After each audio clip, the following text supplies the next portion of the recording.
which we approach the hard choices needed to place our finances on a sustainable path.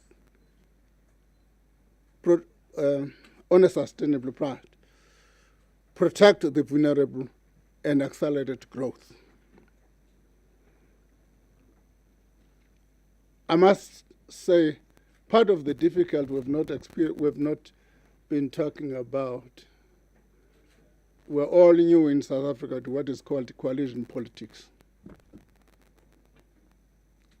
And there are lessons to be learned, both by cabinet and the legislature, and by ourselves. I'm also pleased that we have agreed we will balance the budget without raising VAT while protecting vital services like education, health, and social grants. Going forward, the Treasury's focus is threefold.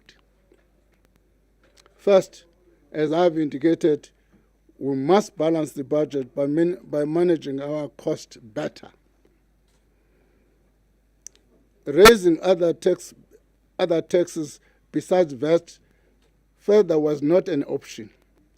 It would harm growth, savings, and jobs. Borrowing more would worsen our debt crisis. We already spend more than R1 billion a day servicing debt. We must do more with less. Review government spending critically, root out waste. Every cent of public money must be spent wisely. The second issue, we must strengthen revenue collection.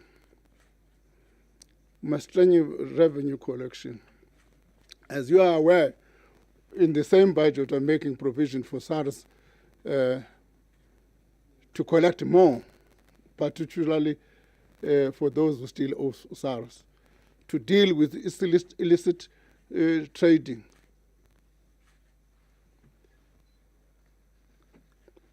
The third area, we must lay strong foundations for economic growth.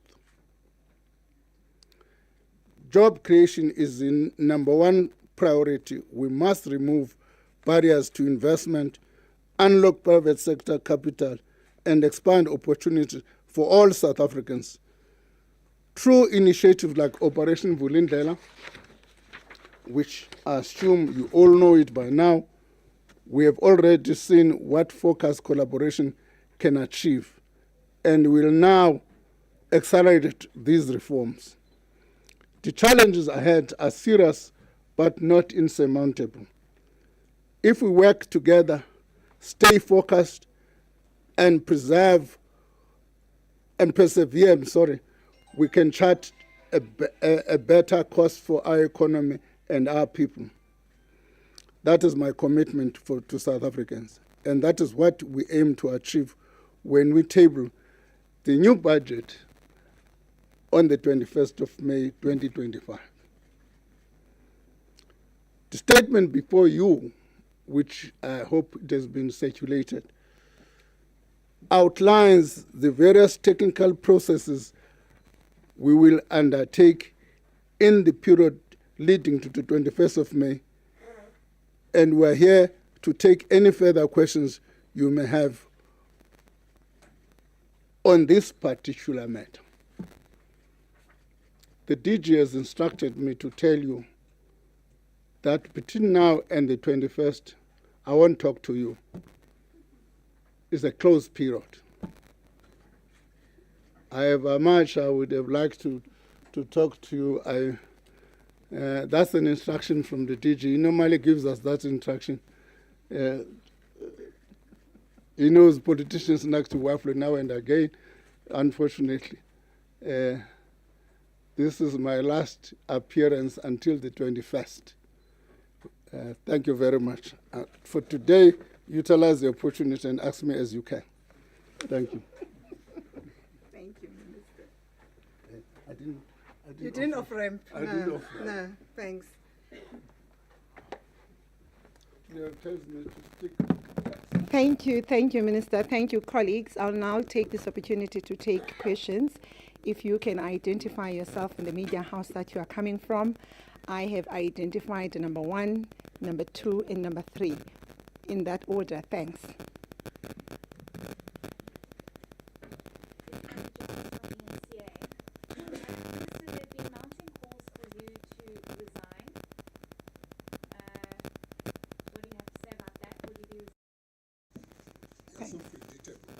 Thanks. Can I get number 2?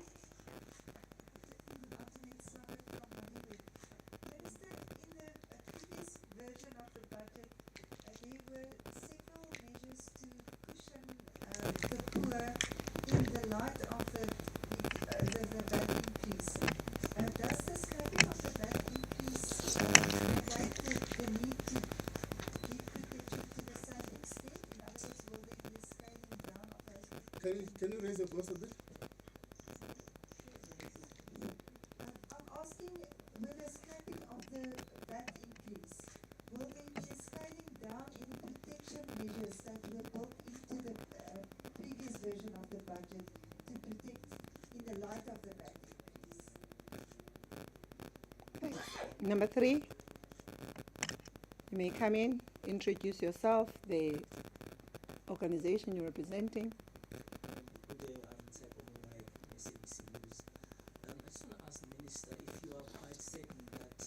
This budget that you're going to be presenting will be approved by Parliament.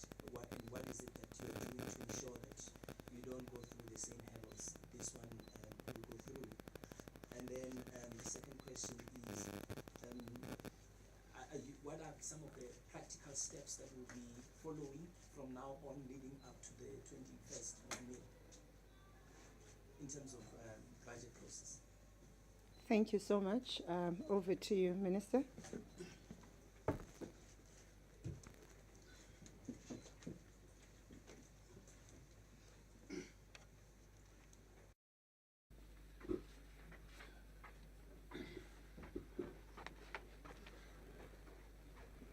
You had predictable when I knew this question is going to arise.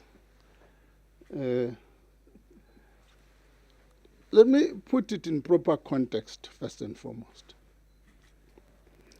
First and foremost, and put it in proper context. We are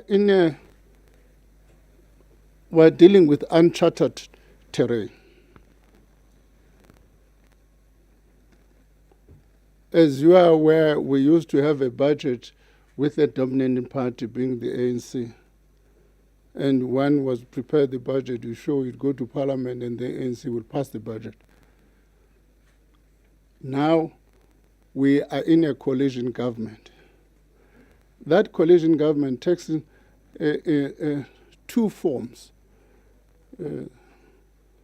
One, there's a GNU in cabinet, but in Parliament, there's a number of political parties. Therefore, when you table a money bill, Section 77 of the Constitution empowers me to do that. I was within my constitutional parameters to table a money bill. What then happened, because of the nature of the coalition politics, we couldn't find consensus, both in cabinet and in the legislature.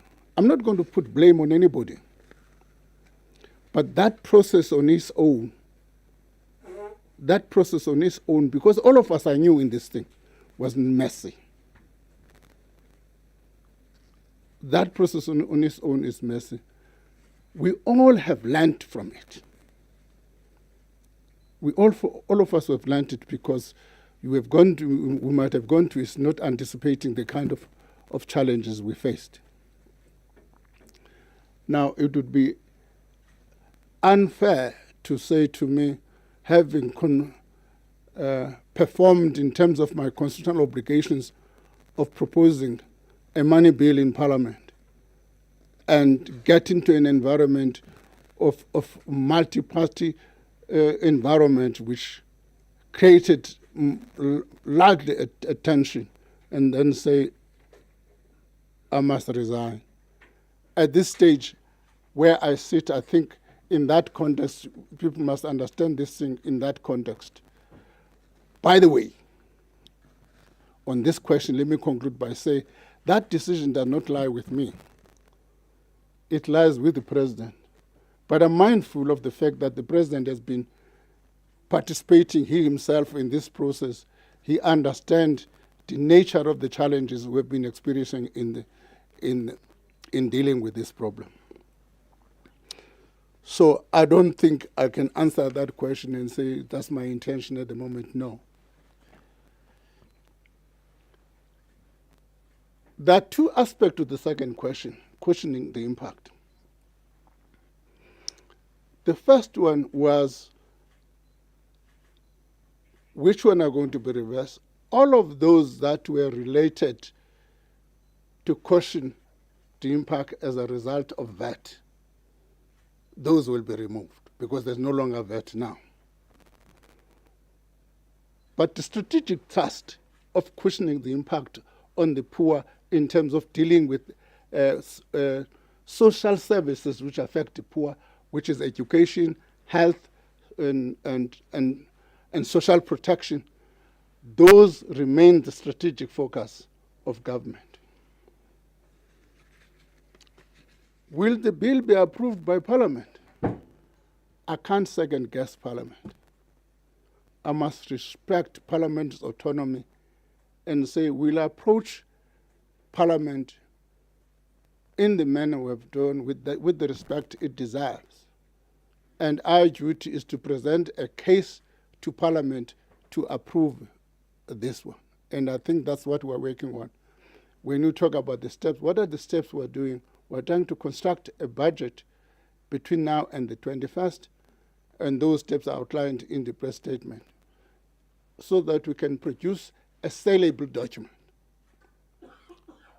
to Parliament. That's the kind of work we're trying to do now. And given these complexity of governments, we've got to work hard in such we can produce a document which will be saleable. Thank you.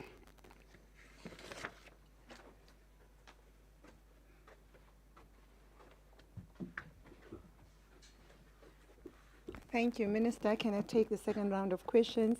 I have number 1, number 2, and number 3. Over to you, Hillary.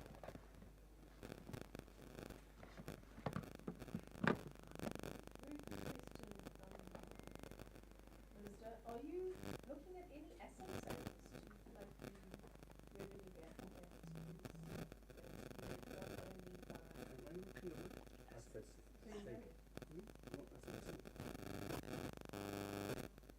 You said asset sale, right? asset sales? Is there any consideration of asset sales to plug the gap, which will be led by the withdrawal of the VAT increases, but also potentially by lower economic growth? Thanks. Thanks. Number 2. Just a few practical questions for clarity, Minister and DG maybe. The money bill is no longer in play. It has been scrapped now because we are starting with the budget entirely from scratch. This is not a tinkering, an amendment here and there, the entire budget. Just give clarity on that. And then you wrote to the Speaker, I believe, yesterday regarding this 21 May date. Has this date now been confirmed, or does it have to go to the programming committee just in terms of the process around the date? What is that? And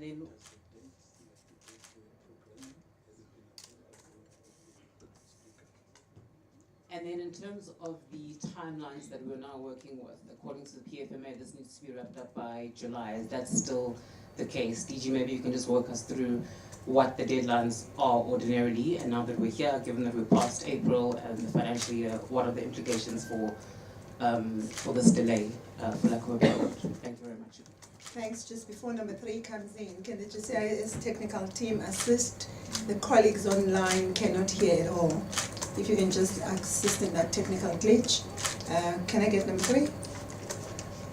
Thank you. It's Katel Sohoto from Kaya 959. Minister, how does the reversal of the VAT, perhaps the reversal of the VAT hike affect Treasury's credibility with investors and ratings agencies, especially perhaps after the budget was tabled with that revenue measure as a key pillar?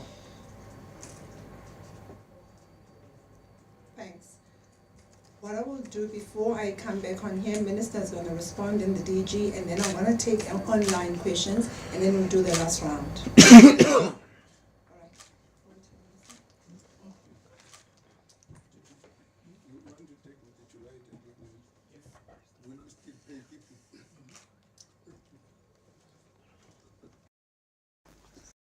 All right. On this simple question, do we have ISIL sales in the back of our mind for this purpose? No. Could there be ISIL sales? There's a possibility, but we're not factoring that here.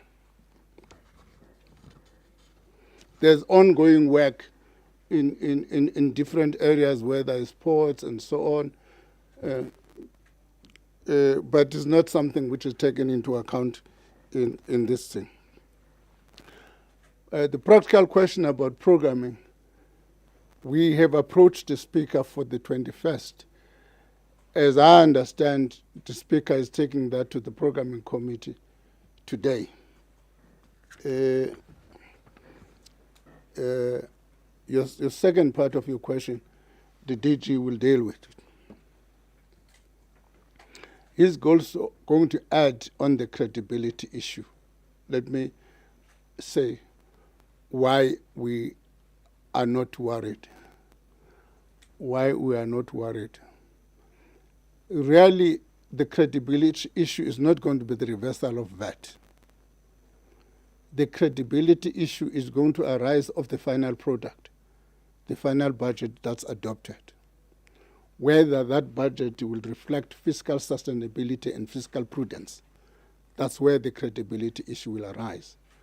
Mind you, all these rating agencies and investor community are used to a chaos of coalition governments, particularly in the advanced economies.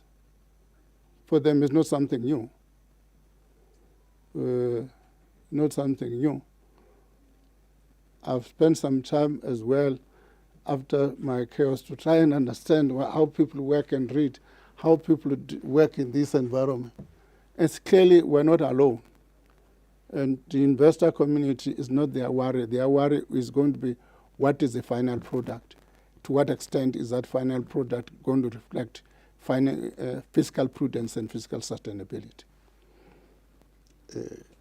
Did you want to add on these 2 points?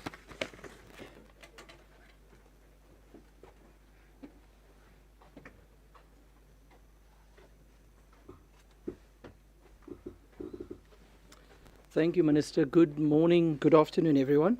On those two questions, in terms of the timelines, I believe the question was, it's actually not the PFMA, it's the Money Bills and Related Matters Act, Section 10, subsection 7, that introduces a requirement for the appropriation bill to be passed within the first 4 months of the start of the new financial year. So the 1st of April plus 4 months, that's the actual deadline that needs to be met. And we will obviously be working with Parliament to ensure that we can meet that deadline. Secondly, in terms of the execution and the credibility, I think just 2 points to add on to what the Minister said. The first point is that you'll know that the PFMA does allow provision for spending to continue. So fortunately, we have a provision in the PFMA that says that the departments can continue to spend in line with the previous year's budget up until certain limits. And so from a spending point of view, the business of government is continuing. But getting to the broader question about fiscal credibility, which the Minister has touched on, we had an opportunity to engage with investors on the sidelines of the spring meetings in Washington last week. And the feedback from investors is exactly that. Fiscal credibility is measured by both the investors and by the rating agencies as a function of how effective we are as custodians of public finances. And so that is in turn a function of whether we meet our fiscal goals or not. So what they will be looking to us for, and for the government as a whole, is are we able to meet the fiscal goals that we've set for ourselves? And those we have outlined over the last few years, and we have consistently met those. And they are, amongst others, a growing primary surplus, where revenue exceeds non-interest expenditure, a debt to GDP ratio that is going to peak in 25-26, as well as shifting the composition of spending towards infrastructure and other growth-enhancing types of spending. So for them, the test is, will the new budget that we are going to table meet those fiscal goals? And to the extent that it does, fiscal credibility is intact. To the extent that it doesn't, it starts putting fiscal credibility under threat. Thank you.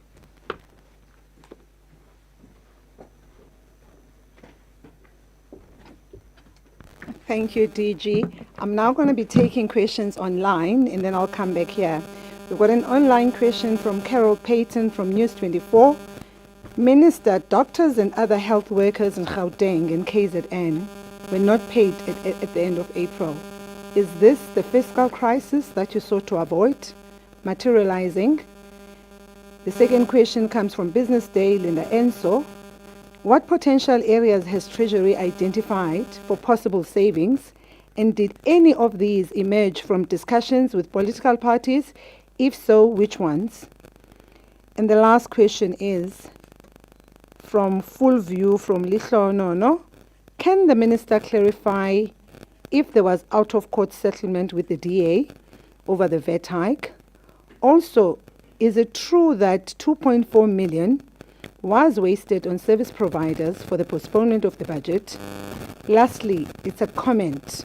Treasury needs to reassess and rethink budgeting processes by instituting a consultative and transparent approach that incorporates enhanced governance as well as stakeholder engagement.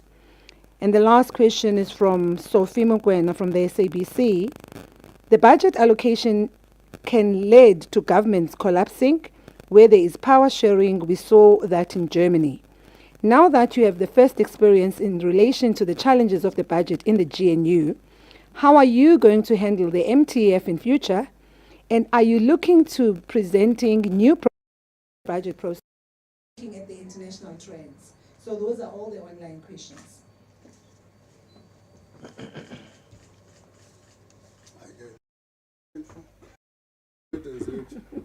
I got the gym. Now I don't run it operation. The minister, and Buzlo, I don't run operations. I cannot, at this stage, answering Carol's question. I'm not familiar. I'm not aware that there are doctors that have not been paid. It would be strange. 1 month in the financial year, people have run out of cash. They can't pay doctors. They can't pay anything. I find it difficult to answer that. I don't think it's a reflection of any financial crisis of some sort, because if there were any problems, they would reflect down the line in a couple of months in the financial year, not in the first month of the financial year. I don't know whether you are aware of that.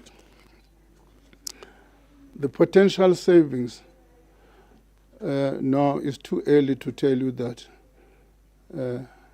What am I going to say on the 21st? I must have something I can brag about on the 21st. I can't tell you now. On the 21st, I've got to say, we have money to save this, to save this. If there are any savings, I don't know. We can't say that now. That's the reason the DG doesn't want me to speak to newspaper. The out-of-court settlement, let me just outline a bit. The DA went to court to apply for 3 things. The first application was that the proceedings of the Portfolio Committee of Finance on the fiscal framework be declared invalid.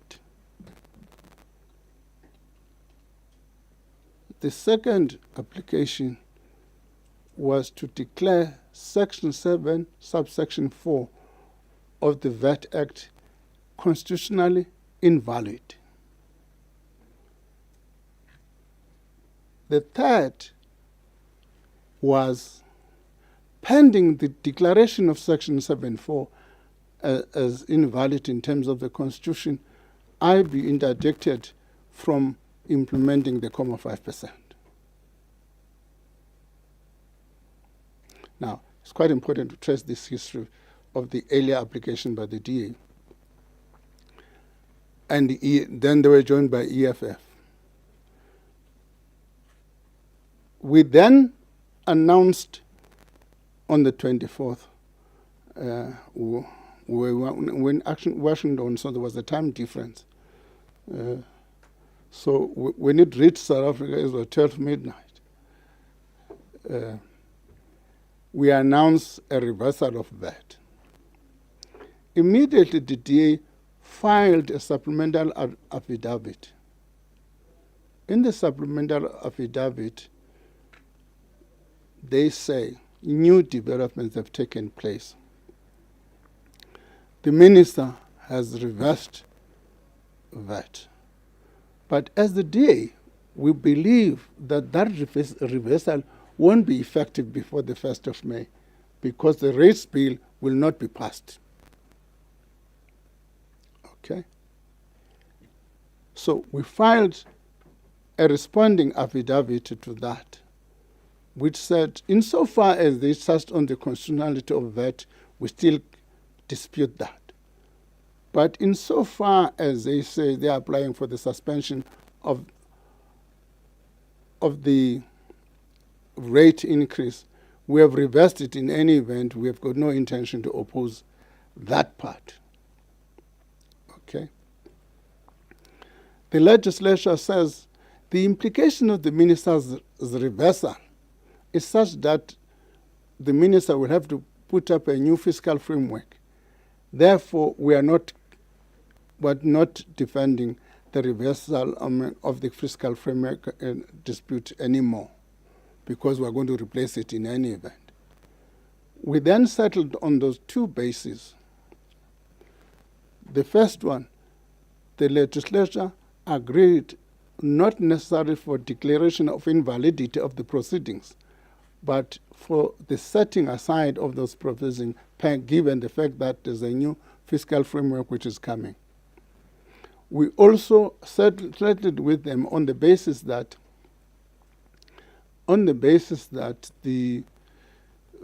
we were not opposing their application for the suspension of the rate, because in any event we have agreed to reverse it. On 2.4, I don't even know the amount, to be honest. The DG is an accounting officer. You may know that I can't even burden the deputy ministers. The closest to that may be Deputy Minister Sarupen, because he is in charge of corporate services. But I'm not putting you on the block, but so DG will deal with that question. Consultation. I said we have learned some lessons. I think all of us. Once the budget is passed by Parliament finally, we intend developing a new process which takes into account the current environment. And that process, what consultation machinery we need to take in place and what process we need to take to develop. And that consultation in our mind has got to start in September, before the medium-term budget policy statement. Because the medium-term budget policy statement is a key milestone because it shapes the content of the February budget.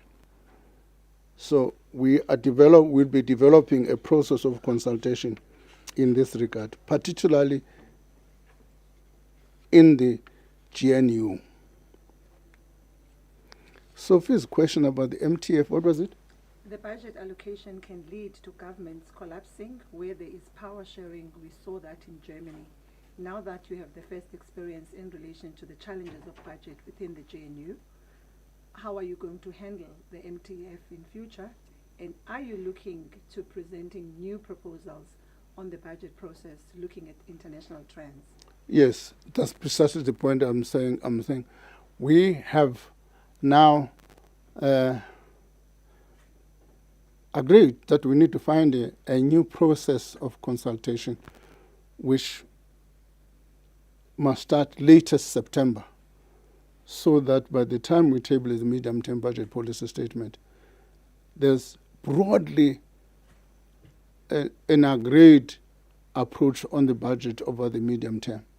So we're discussing the details of that is something we will announce at the appropriate time. Thank you. You can remain the minister. Is the last one. Is the minister considering canning the TERS increase to possibly unlock funds? That's from MoneyWeb. TERS. Doing what? Are you planning to cancel Which tariff? the TERS? I think Oh, they're talking about the UIF, The UIF TERS program. the You are UF. the TERS. Oh, TERS TERS program. program. no. Okay. No. The TERS is governed by a different minister under a different legislation. There's a process which is looking at what is called active labor market processes in government. And that process is led by is a cabinet committee led by Minister Math. We are looking at how to integrate all of these labor market policies into a coherent policies. As part of that, TERS will be part of those policies that are going to be taken into account. We will then, in my view, have an omnibus bill which makes amendments to the different legislation as we did with FATF, which will then make the necessary legislative changes. For now, the UIF is governed by a different act. We can't simply change it like other colleagues were saying. But to replace that, take the UIFs and take the skills or take all of these things. It's nice to have. They sit with good money. But they are governed by a different legislation. For me to take money from those things, they need to be a change in legislation. We can't simply grab them. Okay? Thank you. Did you? Upatela about 2.4 million. Pay about 2.1 million, I didn't know.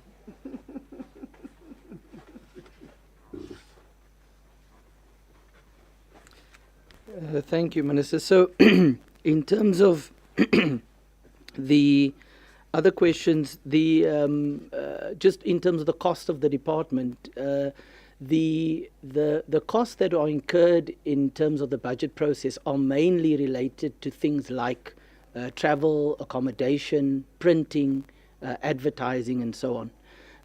And so the costs associated with the past two budgets does not constitute fruitless and wasteful expenditure.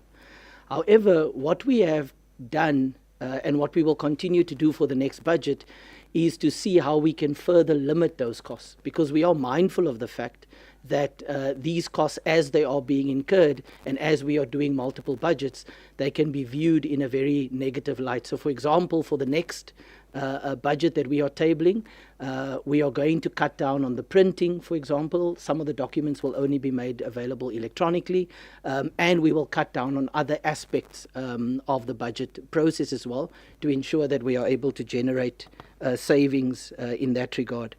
There was also a question about the process, the budget process, and let me just talk about it from a Treasury perspective.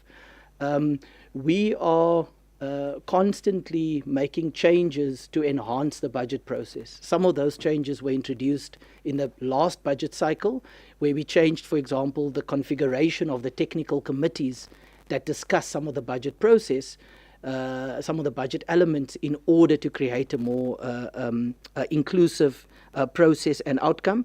And we are currently considering further amendments to the technical process, which we can talk about further when we table the budget on the 21st. But they will include things like how we embed more concretely processes around spending reviews, for example, into the budget process itself, so that those spending efficiencies can come through more clearly. Just to add on the question of doctors in KZN, that question is probably better directed at the provincial treasury over there. But from our perspective, we are not aware of payments that are not being made. And two, as I indicated earlier, Section 29 of the PFMA actually allows spending to continue to take place by departments, even in the absence of an appropriation bill. From our perspective, the fact that we do not yet have a appropriation bill that's been passed should not affect the ability of that particular province or any other province to meet its obligations in terms of compensation of employees' spending. Thank you. Thank you, DG.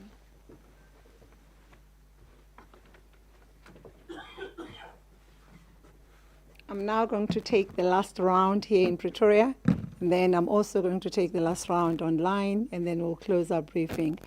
I have identified, is it 3, so that I check I'm not leaving anybody behind. Okay, it's 4. Right, number 1, number 2 in red, number 3, can't say number 4. Nice number 4. She's coming again. Okay, all right. In that order. Right. With everything else that happened, what, Minister, would you say were some of the lessons learned from what happened with regards to what happened in Parliament and the issue of VAT? Thank you. Number 2. Good afternoon, Kopana Gumbi from Reuters. Minister, in the last 2 iterations of the budget, you said that while there were new and persistent spending pressures, you still had a commitment to fiscal consolidation and to stabilizing generally South Africa's budget. Can the same be said? Should we expect that same sentiment coming through in this upcoming budget? And then, secondly, you say you're in consultation with political parties before you present in Parliament. Now, you also mentioned that VAT was critical in order to facilitate some of these new spending pressures that were essential. Does that now mean, when we are looking at Budget 3.0, that we're going to see expenditure cuts that was asked for from all of the various role players, so that you can balance some of the new spending pressure with expenditure cuts? Thank you. Kopano, but your last leg of your question, Minister has probably responded to earlier on. Remember, he said he will not be able to say anything regarding what's to come on the budget. And now, so yeah, it's okay, but that's already been covered. Right. Number 3. Minister, just a question on clarity. You said you've agreed to start this consultation process in September already. That agreement, who agreed? Is it between you and Treasury? Is it in the GNU or you and the legislature? Who are the parties to the agreement? Thanks. I also think that question, Minister was saying futuristic, but he can probably clarify. I don't think he was saying there's an existing agreement in place. Number 4. Just on the head of the budget office being on sabbatical, is there any consideration around recalling him, asking him to maybe stay that sabbatical, and is he agreeable if that conversation has happened? Thank you. Thank you. Over to you, DG, and then Minister.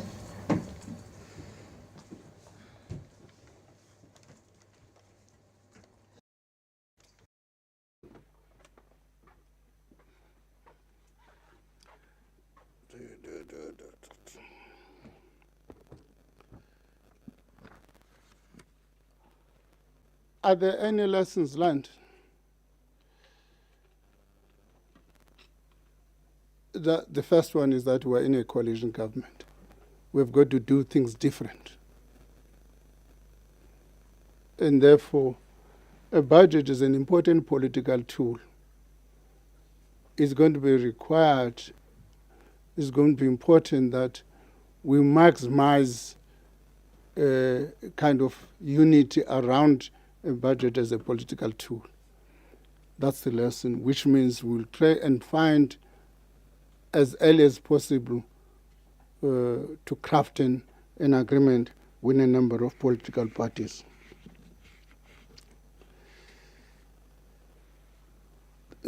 Yes, I said the VAT was occasions, but the requirement to find new spending priorities. Let me take a step back.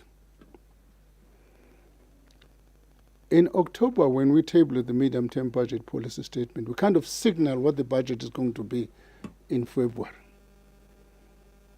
and give concrete meaning to that by giving allocations to department in December, which is called the baseline allocations. So that kind of budget is intact with the departments. They've got their baseline allocations. DG's committee of technical, which include the DG in the president's, by the way, that committee assesses submission by departments. It's a technical committee, no political agendas, nothing. What they then say, okay, you've got your baseline, fine, but here are the other priorities that are emerging from the discussions with departments. Huge amount. They said over the MTF, those priorities amount to about 112 billion rand. So what we're trying to attend with the VAT is to how do we make sure that we can attend to these priorities in education, health, and so on, particularly this issue of doctors, unemployed doctors. Health alone, we made the point that they've lost about 9,000 workers in the last financial year, and there's no money to replace that. Health alone have accumulated accruals. In other words, they've not been paying people over the past few years on goods and services. Surely then we need to kind of bring that kind of thing to an end. And those are actually health centers that support the poor people of this country. So we're trying to deal with this issue. In the light of these changes, in the statement we issued on the 24th, we make one general comment, and that comment is there will be a need for adjustments. Now, when we talk about adjustments on what, mind you, this amount is an increase over the baseline. That point must be taken into account. What we're making an adjustment on the additional increase. The baselines of department will remain. We're not talking about cuts for now. I don't know, as we look at the numbers, what that picture will look like. But we're saying there will be a need for an adjustment on these increases because it seems if that which was intended to pay for these increases is not available. Now, I can't answer that question directly. Cleo is saying it's a matter what the DG doesn't want me to talk about. The agreement, no, is an internal process, internal in Treasury. We've agreed. It's a lesson we said, in the light of what we have learned, we need to find a way, agreed amongst ourselves, we need to find a way, how do we craft a proposal, make sure that we can mobilize support for the budget beforehand. And that's going to require, therefore, we have agreement with others, but that's a strategy agreed amongst ourselves. To recall the head of the budget office, I doubt if Edgar will agree to that.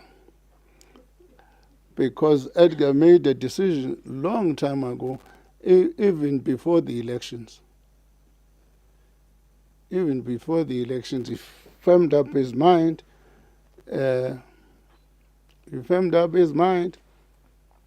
Even last year, we're trying to say, hey, in this mess, I would not prefer to reconsider.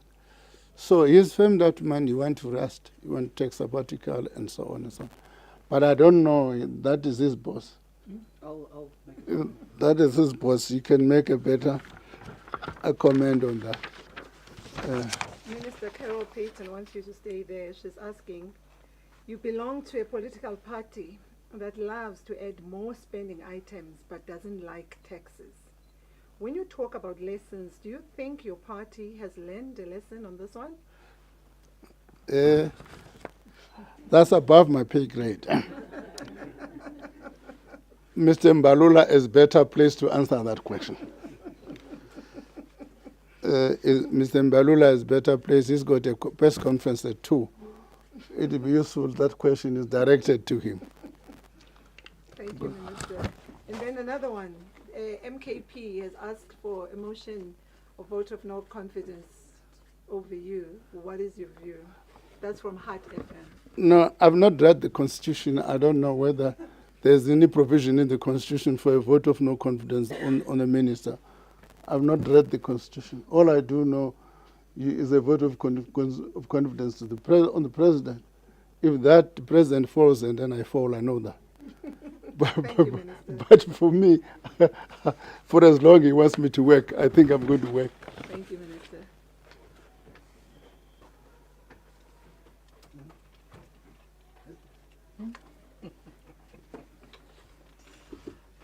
Thank you. Let me just add a few remarks on the issue of the head of the budget office. So let me answer this in 2 ways.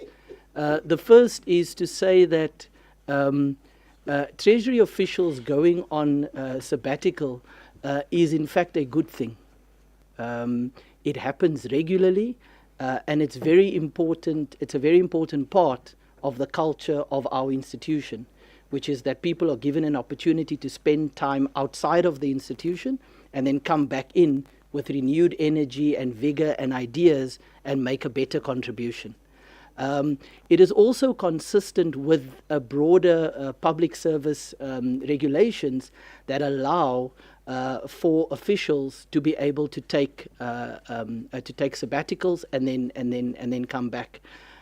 Incidentally, we've had over the last few years a number of Treasury officials that have either gone to study at Harvard or that have taken other kinds of sabbaticals to do their research, and then they come back into the system. So I think it's important to start with that perspective. The second part of it is that whenever a senior official leaves the Treasury, even if it is only for 6 months, as is the case with Edgar, it always is a loss for the institution during that period. Fortunately, Edgar leaves behind, the head of the budget office leaves behind a very capable team that he has helped to build over the last few years, including a new head of fiscal policy, which is a very key person in putting the budget together. And this is incidentally also the person that returned from Harvard not too long ago. And so the idea that Edgar should come back, or the head of the budget office should come back to manage the process, is something that we have not even entertained. There are capable teams in that division that can manage it. And then also to make the final point that the budget is not something that is done by the budget office alone in the National Treasury. The Economic Policy Division does the macro forecast. The Asset and Liability Management Division does the borrowing projections. The Tax Policy Division does all the revenue estimates and projections. The Intergovernmental Relations team does the division of revenue process. The Public Finance team does all the estimates of expenditure for the national departments and the entities and so on. So it's a multi-divisional process that is coordinated by the head of the budget office, and we are very confident that Marumo, who has stepped in to Edgar's shoes over the next few months. And of course, the guidance of the Minister, the DMs, myself, and the rest of the Treasury Exco. Thank you.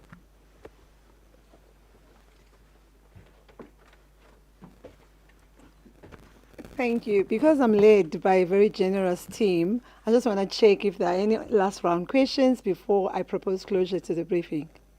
Remember, the Minister says it's all yours. So, Reuters. The fiscal consolidation, can you repeat it?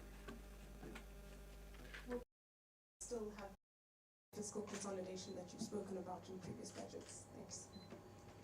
Yeah, but if you read the statement, I think The graph and probably even on the last one. Yeah. Let's repeat it. Okay. Minister, come on. Is there somebody else? So you're all covered. Cool. The minister's going to come. It's worth repeating. Worth repeating. Yeah.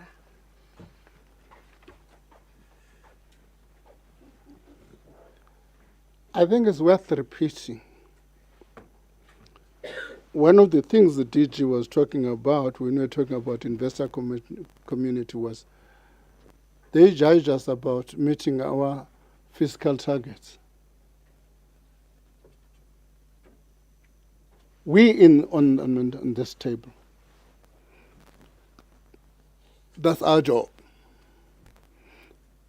is to protect the institutional integrity of National Treasury and its credibility. And that credibility is judged by its ability to craft a budget which, among other things, meet the developmental objectives of our people, but at the same time meet its fiscal objectives. So fiscal consolidation is still in place. It's still in place. We have got to kind of have a conversation as a nation. Have a conversation as a nation. Should we be paying the amount of money that we're paying on debt service costs? I made an indication earlier that now we've reached a stage where we're paying R1 billion per day on debt service costs. We're also borrowing R2 billion a day. 50% of what we're borrowing per day, it goes into debt service cost. That's a conversation we need to have as a nation, that all of that is beginning to crowd out investment in these developmental objectives. So that's the thing that we need to be talking about. Over time, if we're not dealing with this issue, we're going to the IMF cap in hand. That's not what we want. You know, Kristalina was telling us in the IMF, you're part of that meeting, did you? When she says there are about 20 countries that are queuing for balance of payment support from the IMF. Things are getting worse. We should not allow that in our lifetime. We should make sure that in our lifetime we can reduce the debt, so that we can reduce its impact on crowding out services. That's critical. And therefore, fiscal consolidation is an instrument to achieve that objective. Bye-bye. Thank you. Nice meeting you today. I love you all.